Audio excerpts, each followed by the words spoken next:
आज हम लोगों ने दो मीटिंग जो पब्लिक का इश्यूज़ को लेके, एक है कि ट्रैफिक से रिलेटेड जो इशू है, अभी पिछले एक सप्ताह से पप्पू नाला और नाहरलगन का जो ट्रैफिक जाम को लेके मीटिंग किया है। उस मीटिंग में SP traffic Itanagar, SP Naharlagun, executive engineer highway और आपका जो पैकेज बी का जो कंट्रैक्टर है उनका रिप्रेजेंटेटिव लोग आया था। और कल से ही हम लोग उस ट्रैफिक इशू को लेके काफ़ी चिंतित था और सरकार भी हमें निर्देश दिया है कि ये इशू को रिजॉल्व करना है। तो कल रात से उन लोगों ने पोथ होल्स जितना था और टेम्प्रोरी रिजॉल्व किया है। तो आज हम लोग का जो मीटिंग था, हाईवे इंजीनियर और हमारा जो स्टेक होल्डर्स लोग हैं, उन सभी को रिस्पॉन्सिबिलिटीज़ फिक्स कर दिया है। एक है कि ये यूपिया ट्राई जंक्शन से लेके जुलंग ट्राई जंक्शन का जो सड़क है, उसको आज रात उन लोग जहाँ पे पोथ होल्स को रिपेयर किया है, उस एरिया को हाईवे को जो स्लिप क्लियरेंस करना है, वो स्लिप क्लियरेंस विदिन 15 आवर्स में करने के लिए डायरेक्शन दे दिया है। और ये विदिन 20 डेज़ में हाईवे को यूपिया जुलंग ट्राई जंक्शन से लेके जो अभी हमारा ब्रिज एक तो बन गया है पप्पू नाला में, वो उसको भी क्लियर करके सड़क में बिटुमिन कारपेट लगाना है। लेकिन बारिश अगर होता है वो नहीं हो पाएगा। अगर बारिश नहीं होता है वो ज़रूर वो लोग करने का आज बात डिसाइड किया है, ताकि यूपिया ट्राई जंक्शन से लेके जुलंग ट्राई जंक्शन को इमीडिएट देना है। और यूपिया ट्राई जंक्शन से लेके जहाँ सोहम होटल है, वहाँ बीच में भी कोई एक गदागदी है, उसको कल का अंदर में वो गदागदी को वो टिक टाक करना है कल का अंदर में। उसका बाद जो अभी जो जुलंग ट्राई जंक्शन से लेके जो यूपिया ट्राई जंक्शन का हमारा यहाँ से हमारा जो HTW है, हाईवे ट्रैफिक वार्डन है, वो डिप्लॉय किया जाएगा कल से। उसके लिए आज DSP ट्रैफिक को यहाँ बुलाया है और हमारा STW जो है और उनका साथ आज 4 बजे में ब्रीफिंग किया जाएगा और कल से वो वहाँ पे लगेंगे। और जो हाईवे का जो काम काज है, रात को करेगा या दिन को करेगा, उसके लिए मेरा पास जो अवेलेबल सेक्शन है IRBN का, वो इन लोगों को हेल्प करेगा और OC पप्पू नाला उसको सुपरवाइज़ करेगा। उसका बाद जो अभी शिकायत जो आया था कि जो लाइन में डिसिप्लिन से जाता है उसको ओवरटेक करता है, जैसे ट्रैकर है, सुमो है या कोई भी प्राइवेट गाड़ी है, वो लाइन में नहीं जाके ओवरटेक करके 4 लाइन 5 लाइन बनाता है। उसी को लेके ये जो हाईवे ट्रैफिक वार्डन का साथ में नाहरलगन का ईटानगर का जो ट्रैफिक का DYSP है, SDPO है, वो आज यहाँ 4 बजे आएगा। उसका साथ हमारा ब्रीफिंग फिर करेंगे, वो जो वहाँ पे एक्शन लेगा। और पिछले कुछ दिन के लिए हमारा यहाँ से एक ड्रोन सर्वे चलाएगा, ताकि वो पप्पू नाला ट्राई जंक्शन से लेके जुलंग ट्राई जंक्शन का बीच में पता नहीं चलता है कि किसका कारण से गाड़ी वहाँ में ट्रैफिक जाम हो रहा है। तो इसके लिए एक ड्रोन भी हम लोग चलाएंगे और पता करेंगे कि किस लोकेशन में ये इश्यूज़ है और हमारा जो बच्चा रहेगा उन लोग जो स्टाफ रहेगा उन लोगों को वोकी टोकी सेट भी दिया जाएगा ताकि वो लोग आपस में कम्युनिकेट करके किस जगह में ये इश्यूज आ गया है उसको रिजॉल्व करने के लिए। तो इस चीज़ को लेके अभी जो वायलेट करेगा, जहाँ ओवरटेक करेगा या कुछ करेगा, क्योंकि अभी जितना भी गदागदी है आज रात इसको फिलअप कर दिया है और उसको बारिश नहीं होता है ये ठीक रहेगा, फिर बारिश होता है तो फिर वो उखड़ जाएगा, फिर उसको कंटिन्यू मेंटेन करने के लिए आज हम लोग बात कर लिया है। तो आज इसमें जो DY जो ट्रैफिक है SP जो DY SP ट्रैफिक जो है और ये SP ट्रैफिक को ये भी इशू आया था कि गाड़ी जब तक सड़क नहीं बनता है वो ट्रैफिक को रेगुलेट करना भी इतना आसान नहीं होता है।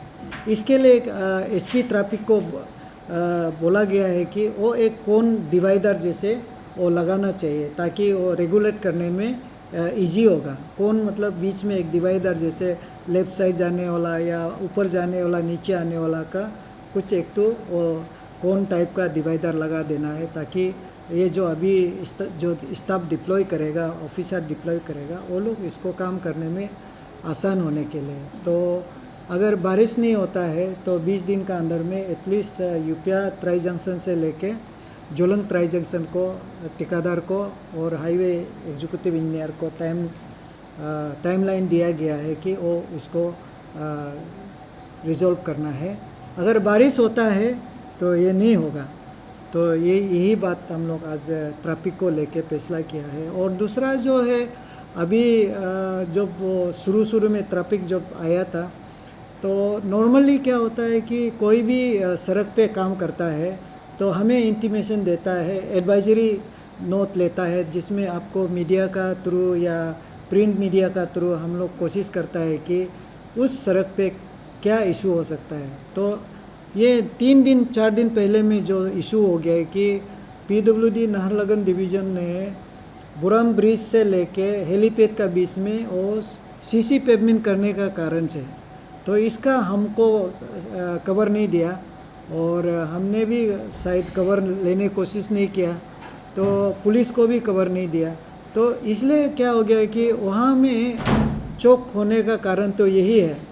तो इसलिए ट्रैफिक को उसमें रेगुलेट नहीं कर पाया था। तो परसों जैसे ही लोगों से इतना SMS आ गया, इतना कंप्लेन आ गया, 4 घंटा 5 घंटा रुक रहा है बोला, तो हमारा जो DYSP जो ट्रैफिक है उन्होंने फिर हमें बताया कि जो ये सड़क जो बन रहा है बोरम रास्ता में उसका वजह से ये चौक होके पूरा ईटानगर ये शिव मंदिर तक भी पहुंच गया बोला। तो इसे ने कल पूरा उसको रिस्टोर कर दिया, सड़क को 1 वे कर दिया। तो आज पता चला, आज रिपोर्ट लिया है, आज थोड़ा स्लो है लेकिन परसों का जैसे नहीं है बोला। तो इसलिए वो सड़क एडवाइजरी दे दिया है कि उसको 1 वे करके उसको रिजॉल्व करना है। तो आपका इस चैनल का माध्यम से हमारा रिक्वेस्ट हमेशा यही रहेगा कि कोई भी डिपार्टमेंट है, अगर कोई भी प्रोग्राम रखता है तो हमें बताना है, पुलिस को बताना है, ताकि पब्लिक को भी पता चले कि कौन से सड़क पे अभी काम चल रहा है, वहाँ में ये चौक हो जाता है। तो इसलिए सबसे पहले तो हम ये ट्रैफिक का इशू को लेके आप लोगों को बताया। तो नेक्स्ट मीटिंग का बारे में हम बाद में बताएगा। डिवाइडर जो है अभी 2 लेन में नॉर्मली कोई डिवाइडर नहीं होता है, और जहाँ तक अभी हमने आपको बताया है कि जो CC पेवमेंट बन रहा था उसके लिए एडवाइजरी हमसे लिया गया नहीं, ना पुलिस से लिया है। तो इसलिए डिपार्टमेंट को भी आपका चैनल का माध्यम से आगे ऐसे नहीं होगा। आज हमारा कोऑर्डिनेशन मीटिंग हो गया है, इस कोऑर्डिनेशन मीटिंग में हम लोग क्लैरिफाइड कर लिया। आज यहाँ जो है जितना भी स्टेक होल्डर्स है, दोनों SP आया है और हमारा DTO साहब आया, हमारा ट्रांसपोर्ट का ऑफिसर लोग आया है, और जो इंजीनियर्स लोग भी आया है। तो आज हम लोग कोऑर्डिनेशन मीटिंग करके हम लोग इसको रिजॉल्व कर लिया, फ्यूचर में ऐसे दोबारा नहीं होगा। और सबसे बड़ा चीज़ ये है, इसी अभी जो है ड्रोन का साथ में हमारा जो डिप्लॉयमेंट का साथ में हमारा वहाँ में जो रात का जो काम होता है आपका चैनल का माध्यम से, जो भी गाड़ी जाता है वो आप लोग जो वर्कर से डिस्टर्ब नहीं करना है, इसके लिए उस अलग एक सेक्शन गठन किया है रात को काम देखने के लिए, काम को देखने के लिए। उसको हमारा एसपी साहब से बात हो गया है, वो आपका पप्पूनाला का जो ओसी है वो सुपरवाइज करेगा लॉ एंड ऑर्डर को। उसका ऊपर में हमारा एक स्पेशल एग्जीक्यूटिव मजिस्ट्रेट भी अभी वहाँ में हमने डिप्लॉय कर दिया है। Addition to normal executive magistrate, one special executive magistrate has been appointed to supervise the traffic regulation and traffic enforcement in between the पप्पूनाला ट्राई जंक्शन टू यूपिया ट्राई जंक्शन। तो ये सारा अरेंजमेंट अभी कर दिया है। इस बात को लेके हमने सुबह में मीटिंग में हम लोग बातचीत भी किया है। आप लोगों को भी, पब्लिक को भी थोड़ा से मालूम नहीं होगा, क्योंकि मेन कॉन्ट्रैक्टर जो है वो यहाँ नहीं है, वो सब कॉन्ट्रैक्टर है। और सब कॉन्ट्रैक्टर जो है जितना माइलस्टोन है वो माइलस्टोन को वो लोग कवर किया हुआ है। ये सितंबर में 35% माइलस्टोन करना है, वो लोग 45% करके रखा हुआ है। इसलिए मीटिंग हम लोग इसलिए बैठता है कि रिक्वेस्ट करने के लिए। आज भी हम अपना पर्सनल लेवल से रिक्वेस्ट किया, हमारा गवर्नमेंट का तरफ से भी हम रिक्वेस्ट किया, और रिक्वेस्ट करके कल से परसों से हम लोग कोशिश कर रहा है कि वो सड़क को मेंटेनेंस कर देने के लिए। तो मीटिंग जो है इसलिए करता है कि कोऑर्डिनेट करने के लिए करता है। और अभी आप लोग मालूम ही है इतना बारिश हुआ, वो बारिश का वजह से सड़क नहीं हो पाया। लेकिन कोई लोग सवाल ये पूछता है कि ये जो बारिश नहीं था काम नहीं किया, तो ये अपना एक टाइमलाइन बनाता है माइलस्टोन को कवर करने के लिए। इसलिए आप पप्पूनाला से लेके जो आपको निर्जुली तक ये पैकेज बी होता है ना, इसका माइलस्टोन उन लोग कवर कर चुका है। इसमें लीगली हम उसको एक्शन नहीं ले सकता है। और ये स्टेट गवर्नमेंट का हम लोग जस्ट सपोर्ट कर सकता है। पुलिस जो है लॉ एंड ऑर्डर को, मजिस्ट्रेट जो है हिंद लॉ एंड ऑर्डर को हम लोग कर सकता है। ज़मीन देना है हम लोग दे चुका है, काम उन लोग को करना है। इसलिए लोगों को थोड़ा कभी कभी मिसकॉन्सेप्शन हो जाता है कि, और ये जो है हमारे स्टेट पीडब्ल्यूडी जो है स्टेट पान से होता, तो हम लोग इसको अलग से हम लोग स्ट्रेटेजी बना सकता है। लेकिन ये नेशनल गवर्नमेंट का है, सेंट्रल गवर्नमेंट का है, इसलिए इसको हम उन लोगों का जो नियम है, कानून है, और उन लोग का सिस्टम में होके हम लोग साथ में चलना होगा। ये जो ट्रैफिक का इशू है 3-4 दिन पहले का ही बात है। हम लोग साथ में अभी हम लोग कोशिश किया है, और जितना हो सकता है हम लोग कर रहा है, और आगे भी करेंगे। और दूसरा है, अभी आप लोगों को हमारा सेकेंड मीटिंग जो है था, ईटानगर प्लानिंग अथॉरिटी का मीटिंग था। ईटानगर प्लानिंग अथॉरिटी जो है, जैसे आप लोग दिल्ली डेवलपमेंट अथॉरिटी होता है, गुवाहाटी डेवलपमेंट अथॉरिटी होता है, और इस मीटिंग में जो है government of Arunachal under the act, town planning act में ये कमिटी एक्ट तो कॉन्स्टिट्यूट किया है। उस कमिटी में हमारा honourable MLA Doimukh, honourable MLA Itanagar, honourable mayor, honourable ZPC जिला परिषद member, then all the line departments इसका मेंबर है, डीसी चेयरमैन होता है। तो ये प्लानिंग अथॉरिटी एक बहुत एक हाईएस्ट बॉडी होता है, जहाँ ईटानगर रीजन बोलने से, अभी आप लोग ईटानगर रीजन एक अलग चीज़ है, कैपिटल ईटानगर अलग है। ईटानगर रीजन जो होता है, दोईमुख भी आता है, बंदरदो आता है, यूपिया आता है, जोते तक जाता है। इसके लिए एक मास्टर प्लान का एक बनाया गया है, और जो भी डेवलपमेंट एक्टिविटीज़ होता है आज से प्लानिंग अथॉरिटी से अप्रूवल लेना है। आज आप सड़क तीखनी है, और शहर में आप देखेगा, कभी कभी आप लोगों ने मीडिया में देखा होगा कि एक सड़क बन रहा है, उसका बाद इलेक्ट्रिक पोल जो है सड़क का बीच में है। तो ये जो है इसलिए हुआ है कि हम लोग प्लानिंग प्रॉपरली नहीं करता है। इसलिए आज मीटिंग हुआ है, ऑनरेबल एमएलए, ऑनरेबल मेयर और आप लोग सभी लोग आज यहाँ बैठा है। और ये ईटानगर को एक सुंदर शहर बनाने के लिए डेवलपमेंट करेगा या रीडेवलपमेंट करेगा। तो यहाँ में जैसे कि आप लोग देखा होगा जो नदी है, ये नदी जो है अभी संकी नदी बोलता है, फिर इसका बाद हम इसको पचिंग नदी बोलता है, फिर दिक्रोंग नदी बोलता है। जैसे अगर सड़क जो है नदी का ऊपर बनाएगा तो हमारा ट्रैफिक का इशू नहीं होगा। अभी हमारा जैसे रेलवे स्टेशन है, फिर आपका एयरपोर्ट है, यहाँ से हम रूप वे बनाएंगे। अभी ऐसे रूप वे एक ऑलरेडी प्लेस अभी ऑलरेडी सर्वे में हो रहा है। जैसे अभी एच सेक्टर से लेके ये गुम्पा मंदिर होके फिर वो जो हो पूरा नाहरलगुन रेलवे स्टेशन तक जाएंगे रूप वे जो अभी वो सर्वे चल रहा है। ऐसे करके यहाँ जो है प्लानिंग अथॉरिटी जो है जो भी डेवलपमेंट एक्टिविटीज़ होता है उसको अप्रूव करेंगे, उसको काम को इम्प्लीमेंट करने देंगे। तो जहाँ तहाँ हिफाजतली ये टाउन को ग्रोथ होने नहीं देगा। और आगे जाके सेंट्रल गवर्नमेंट से भी, स्टेट गवर्नमेंट से भी लेके अभी जैसे अभी आप देखा होगा टाउन का अंदर में रेसिडेंशियल एरिया में ही रात भर वो ये वेल्डिंग मशीन पूरा हल्ला गुला ये होता है। इसके लिए एक मास्टर प्लान बनाया गया है, जिस मास्टर प्लान में इंडस्ट्रियल एरिया अलग जगह बनाया गया है, रेसिडेंशियल एरिया बनाया गया है, कमर्शियल बनाया गया है। ऐसे करके काफ़ी होश पोज में है। तो इसको अभी तो रीडेवलपमेंट करना थोड़ा टफ तो है, लेकिन आगे जो भी डेवलपमेंट होगा वो प्लानिंग अथॉरिटी से अप्रूवल लेगा। प्लानिंग अथॉरिटी जो है as per the master plan में इसको एग्जीक्यूट करने के लिए सारा लाइन डिपार्टमेंट का साथ आज मीटिंग देता है, डिस्कस हुआ है। और ये बहुत ही इम्पोर्टेंट मीटिंग था। और इसलिए आपका चैनल का माध्यम से आपका जो ये तो ट्रैफिक का इशू है, आप ट्रैफिक का इशू को लेके अभी आप कल से आप दिखाई देगा वहाँ पे लोग करेंगे। उसका साथ में मजिस्ट्रेट भी रहेंगे, पुलिस भी रहेंगे।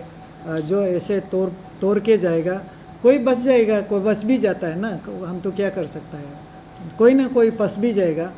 तो हम लोग का आज मीटिंग का जो डिस्कशन यही था कि किसी को छोड़ना नहीं है। अगर कोई ऐसे लाइन तोड़ के जाता है तो इसका एक डिफ़िकल्टीज़ क्या होता है पुलिस के लिए या हमारा मोटर व्हीकल एक्ट के अंदर हमारा DTO जो मजिस्ट्रेट जो भी काम करेगा, फिर उसको रुका के फिर वहाँ पे जगह भी चाहिए, उसको एक्शन लेने के लिए चालान कटेगा, आर्गूमेंट होगा, तो फिर वो भी बहुत प्रॉब्लम भी हो जाता है। इसका भी हम लोग चर्चा हुआ है। तभी भी किसी न किसी को ज़रूरत होने से पैसेंजर के लिए बहुत तकलीफ़ होगा और गाड़ी के लिए भी तकलीफ़ होगा। गाड़ी को लाइसेंस को भी रद्द कर सकता है बात ज़्यादा नहीं सुनने से, और उसको केस बना के रेगुलर कोर्ट में भेज देगा, फिर वो उनको तंग मिलेगा। इसलिए मेरा रिक्वेस्ट है कि खास करके ऑटो, टेम्पो, ट्रैकर, इसलिए DTO को भी बुलाया था। आप लोग जो है लाइन में डिसिप्लिन से जाइए। आप लाइन को तोड़ के 3-4 लाइन मत बनाइए, ये बिल्कुल ही सही नहीं रहेगा। तो ये एक्शन तो लिया जाएगा। 20 दिन का टाइम लिया है, इसलिए उन लोगों ने रिक्वेस्ट किया था। जो हम यूपिया ट्राई जंक्शन में हमारा पुलिस का छोटा एक चौकी बना है ना टेम्प्रोरी, उसको भी हटा देने के लिए बोला। हम लोग हटा देगा, SP साहब भी बोल गया एनी टाइम हटा देगा उसको पिलिंग करके। अभी के लिए तो आज शायद जितना भी लोग आया था हमने पूछा है नाहरलगुन से, आज कंफर्टेबल था, बोला कुछ इशू नहीं है। तभी भी हमको चाहिए इमीडिएटली ये करना है। और उसका बाद रेस्ट दूसरा जो अभी नाहरलगुन का एरिया को भी हमने रिक्वेस्ट किया, उसको भी थोड़ा ठीक ठाक कर देने के लिए। और जो निर्जुली एरिया तक है जहाँ जहाँ में काम नहीं हो रहा है, उसको भी काम को कंटिन्यू करके शुरू करके थोड़ा काम को एडवांस देने में क्या तकलीफ है। तो जैसे अभी पैकेज C है, बंदरदुआ से लेके जो निर्जुली तक बन रहा है, आप लोग देखा होगा। वो बायादाक का जो है काम जो है बहुत ही स्पीड से हो रहा है, वो तो 60-70% हो गया। मैंने आज भी एग्जांपल दिखाया, बोला है कि वो पैकेज सी में भी बारिश का दिन में भी बिटुमिन काम होता है। तो आज पैकेज बी वाला भी बोला है नहीं बारिश का समय भी उन लोग भी करेगा बोला, तो लेकिन उसका डीबीएम जो है नीचे जो वाला है उसको बोल रहे कि बारिश होने से थोड़ा तकलीफ है और उखड़ जाता है। तो काम तो हमको 20 दिन का टाइम मांगा है और हम लोग माइन्यूट्स में भी ड्रॉ कर दिया है, 20 दिन का टाइम दिया है। एटलीस्ट यूपिया ट्राई जंक्शन और ये आपका जुलंग ट्राई जंक्शन इसमें जो है जहाँ बेंजामिन होटल है वहाँ से फ्लाईओवर बनता है, इसलिए उन लोगों ने बोला था कि फ्लाईओवर बनेगा तो उसमें खुदाई होगा बीच में खंबा जो है तो उसमें डिस्टर्ब होगा बोला। हम इनको रिक्वेस्ट किया है कि आप वहाँ से मॉडल विलेज से शुरू करो ना, जो खंबा उठाना है पैकेज जो फ्लाईओवर जो बनने जा रहा है मॉडल विलेज से लेके बेंजामिन होटल पोपोनाला तक, तो इसको हमने बोला कि वहाँ से शुरू करो, मॉडल विलेज से शुरू करो। अभी हमको बहुत तकलीफ है, यूपिया ट्राई जंक्शन को हमको क्लियर कर देने के लिए बोला है। उसका अलावा भी आपको देखेगा कि वो बुरम ब्रिज से लेके सौद बस्ती से लेके ये हमारा जो ये डोनीपोलो रोड है इसी चीज़ के लिए वो सड़क को बनाया गया है, वो भी अभी काम चल रहा है और वो कंप्लीट हो जाने से हम रोड को वहाँ भी डाइवर्ट कर सकता है जब ये फ्लाईओवर का काम चलेगा।